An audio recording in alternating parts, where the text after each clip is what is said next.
You ask Tiger to solve. This deals with linear equations with one unknown. The final result is x equals 9/2.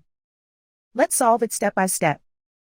Group all x terms on the left side of the equation. Add x to both sides. Group like terms. Simplify the arithmetic. Group like terms. Simplify the arithmetic.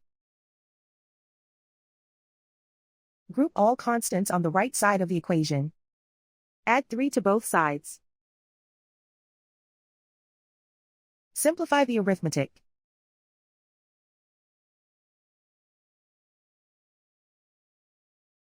Isolate the x. Divide both sides by 2. Simplify the fraction.